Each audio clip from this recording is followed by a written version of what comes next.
Oi, gente. Estamos aqui para fechar o capítulo 2 do livro Que Faz o Amor Durar, do John Gottman e da Nan Silver.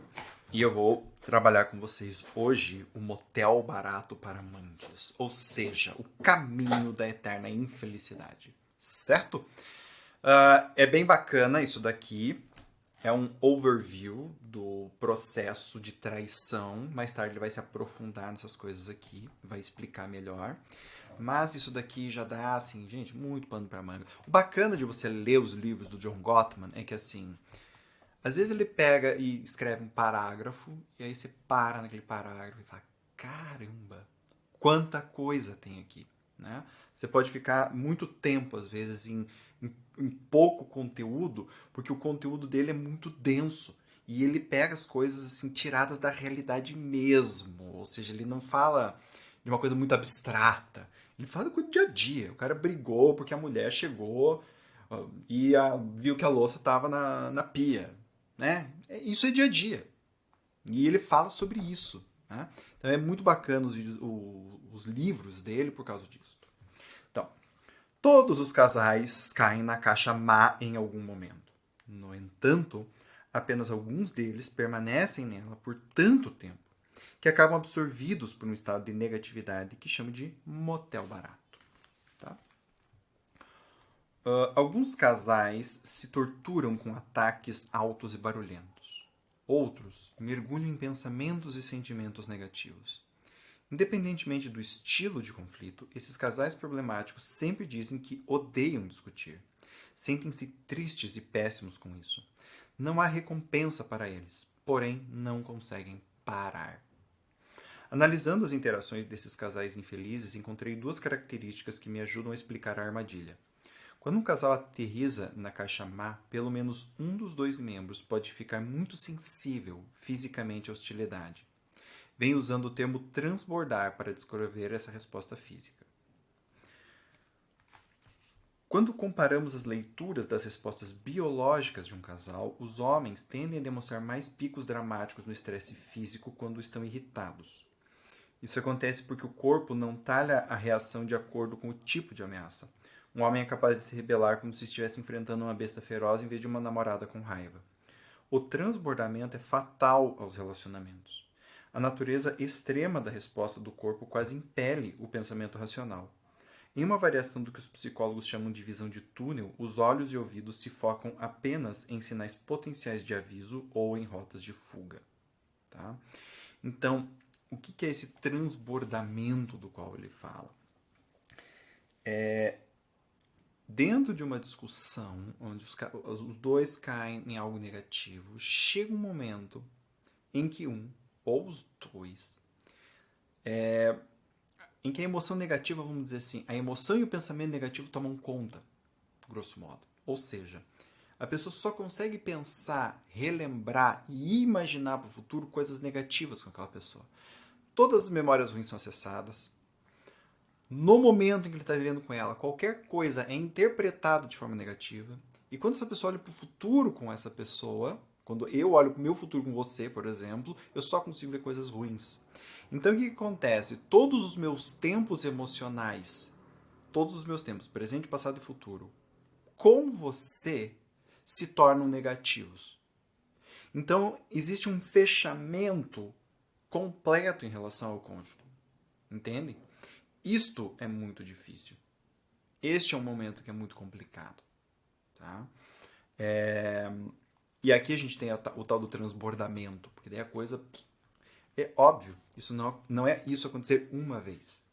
É quando isto significa algo dentro da dinâmica do casal. Tá?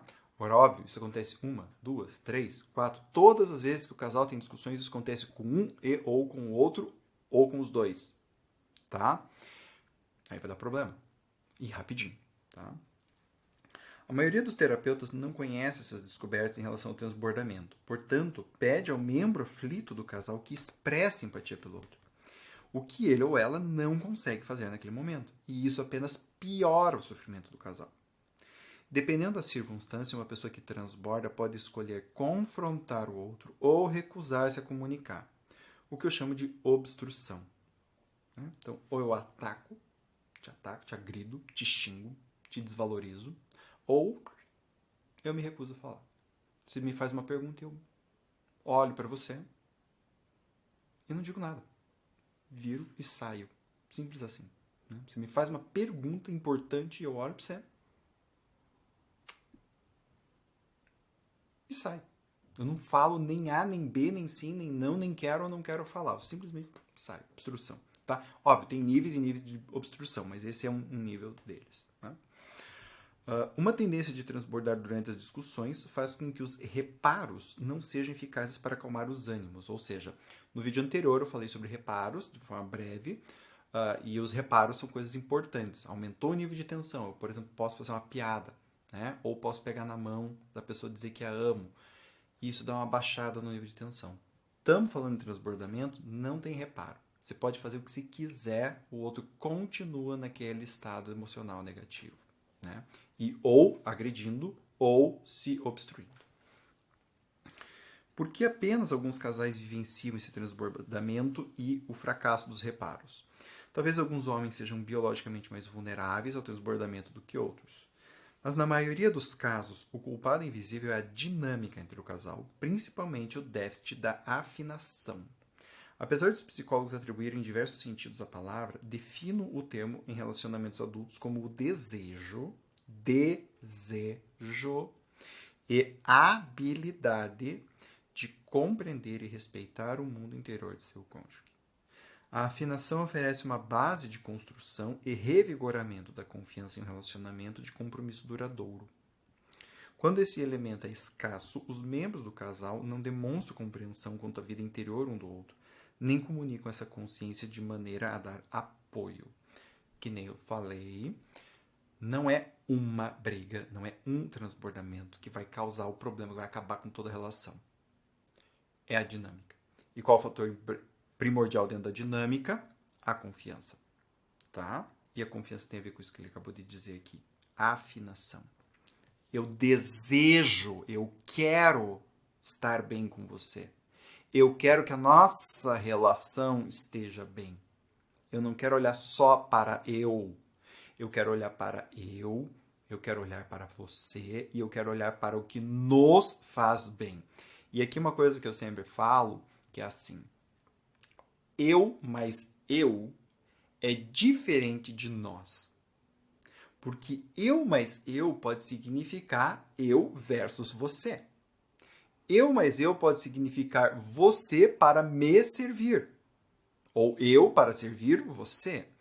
Então, eu mais eu não significa nós. Eu mais eu pode significar muitas coisas. A afinação entre ambos e o olhar para este nós, de ambos, de uma forma afinada, calibrada entre os dois, é o que vai realmente nos dizer se esse eu mais eu tem um nós. Se existe um nós entre essas pessoas ou não. Tá? E aqui ele vai falar dos 5 passos para um motel barato. O seu caminho com placas indicativas para um relacionamento fadado ao fracasso. Vamos lá? Então, passo número 1. Há um momento de porta corrediça. Em um relacionamento sério, os envolvidos demandam constantemente, com palavras e atos, apoio e compreensão. Né? Usando uma linguagem de pesquisa, eu me refiro a esses pedidos como lances. Pode ser algo simples. Pega uma cerveja para mim, ou um preciso de você depois de um diagnóstico médico sinistro. Nem todos os lances são óbvios, vários deles são perdidos, ignorados ou mal interpretados. Ou seja, não é algo do tipo 100%, ok? Não é do tipo assim, cara, ele não me ouviu dessa vez, logo ele não está comprometido com a relação. Não, tá? É algo em torno dos, como a gente costuma falar em pesquisa de humanas, né, 80% é 100%. Tá? Então não é todas as minhas demandas que precisam ser atendidas. Isso nem é saudável, isso nem é possível, tá? Em todos os lances em um relacionamento, inicia o que eu chamo de momentos de porta corrediça. Quando uma pessoa expressa a necessidade de conexão, a resposta do outro consiste em deslizar a porta para abri-la e passar por ela, ou mantê-la fechada e virar-se de costas. Essa é a metáfora que ele faz. Relacionamentos duradouros são repletos de momentos de porta corrediça que acabam mal. Ok? Ouviram? Relacionamentos duradouros são repletos de momentos de porta corrediça que acabam mal. Tá? De novo, por que isso acontece com casais bons aqui? Porque o que importa não é um ou outro momento, é o conjunto desses momentos. 80% das vezes a gente se dá bem? Sim, cara, a gente se dá bem 80% das vezes. Tá bom isso para nós enquanto espécie, tá? É verdade que dar as costas para um pequeno lance não vai jogar o relacionamento ladeira abaixo. Mas a frequência de finais tristes para essas interpretações, sem uma discussão subsequente sobre o que aconteceu, realmente precipita o perigo.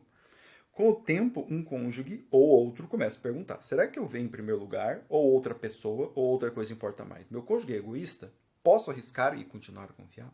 Então perceba, esse é o primeiro passo. Vários lances em que eu solicito, que eu sou solicitado e a gente vira as costas, vira as costas, vira as costas, vira as costas. E não falamos mais sobre isso. Não comunicamos depois. Tanto quem fechou a porta, quanto quem teve a porta fechada na cara. Então você me fechou a porta na cara e eu não falo mais sobre isso com você. Eu não chego para você um dia e falo: escuta, aquele dia eu precisei de você. Né? Nossa, sério, não sabia, não tinha percebido. E a gente conversa sobre isso. Não, a gente não faz isso. Eu não te falo e você também nunca se toca.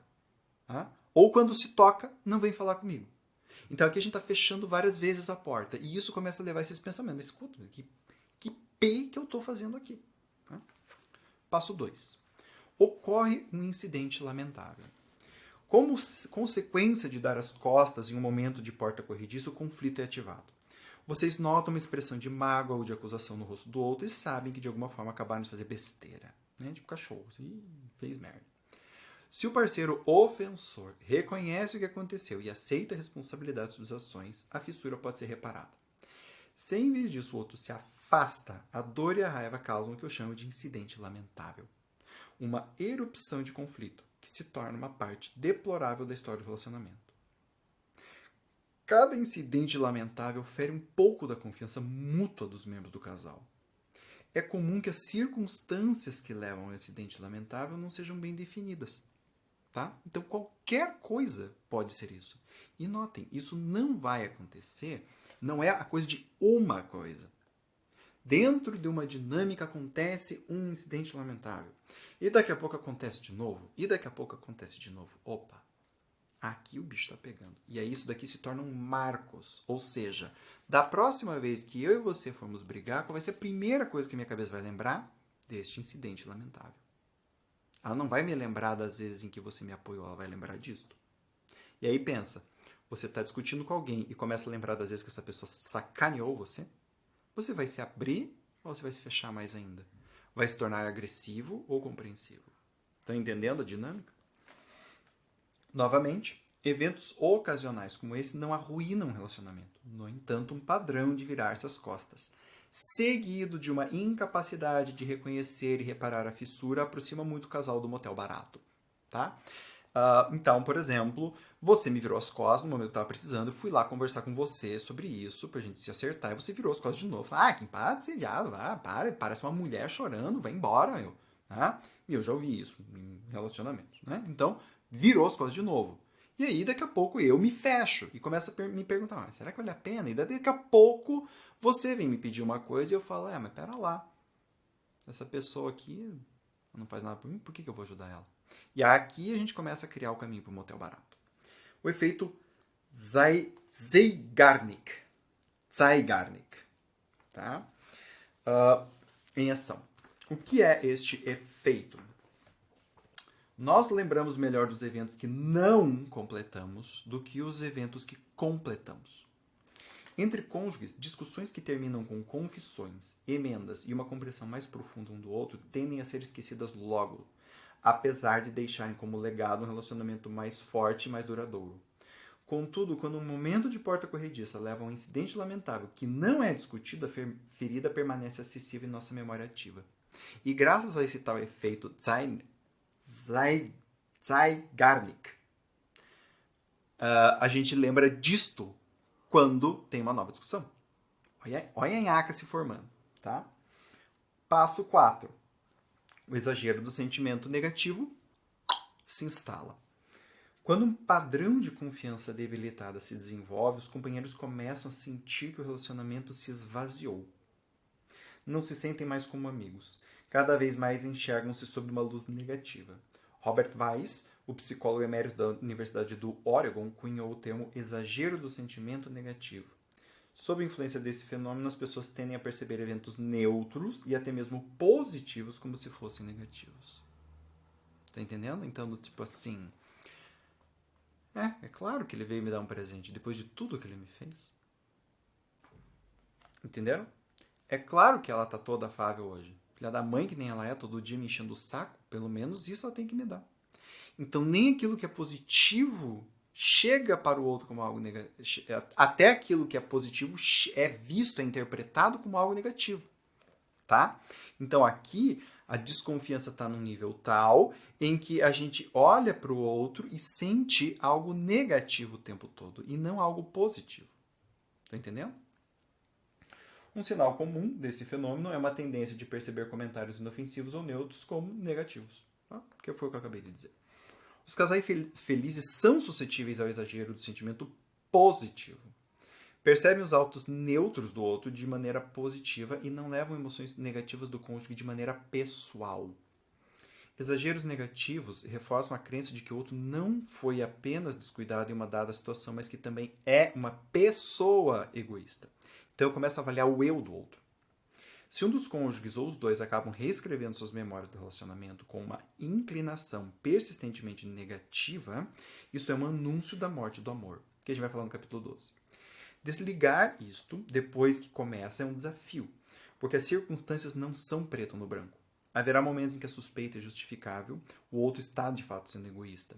Mas também haverá momentos em que o outro é acusado injustamente. A suposição e a antecipação da negatividade do parceiro ferem o relacionamento, o que ajuda a transformar a caixa má em uma prisão inescapável. Ou seja, é possível reverter?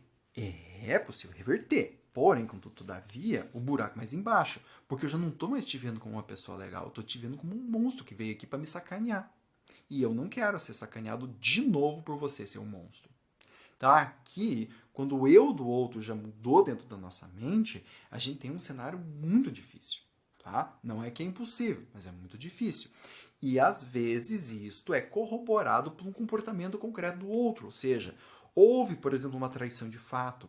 Ou a pessoa de fato está sendo egoísta. E, às vezes, os casais reconhecem isso em terapia. É, sim, eu estou sendo egoísta. Eu sei que eu estou sendo egoísta. Eu sei que eu estou só pensando em mim neste momento. Tá? Então, isso tudo é algo que começa a complicar a partir deste momento. E aqui, nós estamos indo para o motel barato. Okay? Existe uma outra parte que é o passo 5. O passo 5 eu vou fazer o próximo vídeo, que são os cavaleiros, os famosos 4 cavaleiros do Apocalipse. Tá bem? Vai ser um vídeo mais curtinho que eu vou fazer para vocês, mas eu quero deixar esse vídeo fechando por aqui para vocês verem, reverem e entenderem essa dinâmica até chegarmos nos 4 cavaleiros do Apocalipse. Certo?